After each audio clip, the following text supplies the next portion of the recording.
Although we can probably guess why lateral thinking is way more effective than linear thinking, most Christians still fall into the linear thinking trap. And it's probably going to surprise you how often our progress on a project or a goal is based on a one step at a time approach. This is the linear thinking trap. When we approach our goals linearly, we are always sacrificing long-term growth for short-term gain. And that is not ideal. It is much better to pursue it from a lateral thinking approach. And although easier than you think, this path is often missed. Hi, my name is Shawn Sommerkamp, and this is Motivationeer Christian Coaching.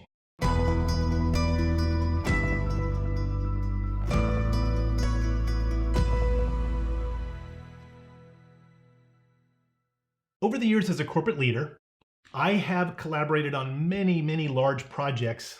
Like most things, required problem solving to succeed. And what I found is, even for myself for a very long time, is that most of us tend to approach these goals or projects linearly. That means a person will step out onto the road right now and start making progress. As they're walking along the road, a problem will pop up and be right in front of them. They'll stop what they're doing, set their tools down, put their hands on the project, start fixing it, get it done, move it off the road, grab their tools, stand back up, and keep walking. And it appears like they're making progress. This idea, where a response to a step must first be elicited, this thing got fixed, before the next step can be taken, is the definition of linear thinking. And it's very appealing because we can get started right now. No hesitation, no wasted time on planning. Progress, moving down the road, is immediately observable and measurable. I was here yesterday and I'm here today now. It can even be reported to management. See, I'm making progress. Oddly enough, some leadership teams reward this type of behavior. After all, they too can report up to their executive team, hey, we're making progress on this thing. It sounds like a win-win, right? Well, I wouldn't be addressing this topic if it was anything else than No!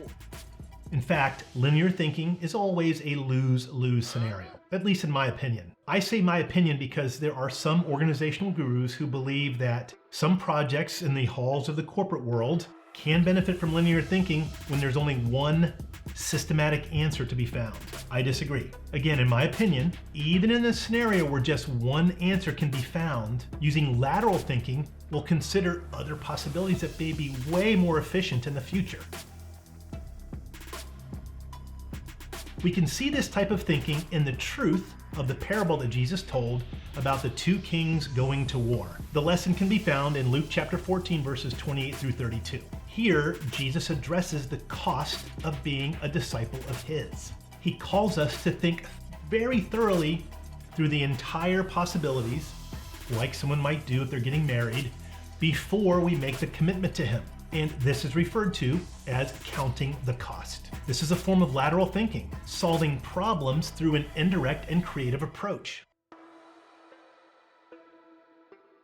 Using reasoning that is not immediately obvious about the solution you're trying to achieve, or in this case, making the commitment to follow Christ. And to just, dive into the water before understanding what it's going to take from you, what you have to give up to follow Christ, can't be attained through this one step at a time type of logic. It requires really thinking down the road what our life is going to be like in order to follow Him. And this comes directly from Him. Lateral thinkers take time before they take that very first step. They measure twice before cutting once. They estimate possible, even probable risk before they start committing resources to the project, even if it's themselves as a resource. In essence, they look down the road at all the potential potholes and all the potential blockers that are going to jump onto the road before they start the journey, and they create a risk mitigation strategy, estimating what it's going to take to address those, getting the resources ready just in case, having a timeline and a plan. This is not the most favorable approach for most corporate leaders. Why? because many of them feel like they're already falling behind on the project before they even really get started, meaning there's no apparent progress in the first few days or first few weeks or first few months because they're still in the planning phase. And reporting up the chain of command, oh, I haven't really started yet, I'm still planning things out, they think is not going to go over very well. And it won't with impatient leadership and a short-sighted company culture. The truth is, lateral thinking does take practice.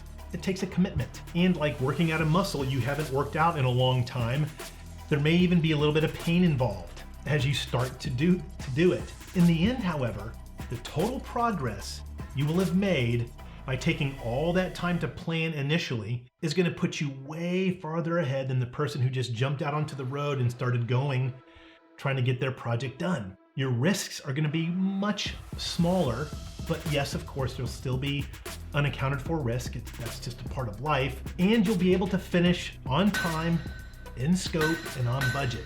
When you use lateral thinking for large projects or goals for your own life, there's going to be very little scope creep. You'll be able to kind of watch it as the project goes because you took the time to fully scope the project before even starting.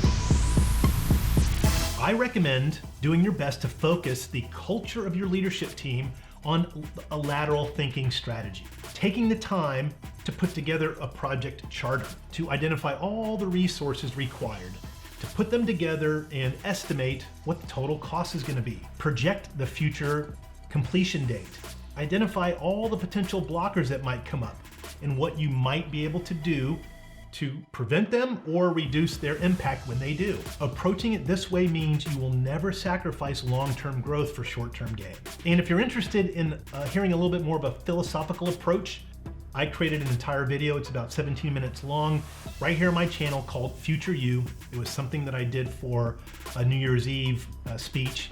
Please give it a listen, and of course, as always, leave me some comments below or questions. Challenge what I'm saying, I'd love to respond. I'd love to hear your thoughts on it, and of course, if you're starting to use it and you're finding success with it, please let me know that as well. Thanks for watching. Please like and subscribe for 2 new videos each week. Tell me in the comments below about your career situation and I'll make a video for you with a shout out. You can also become a member at motivationeer.com. Your career is not just a way to make a living, it's a way to transform the world.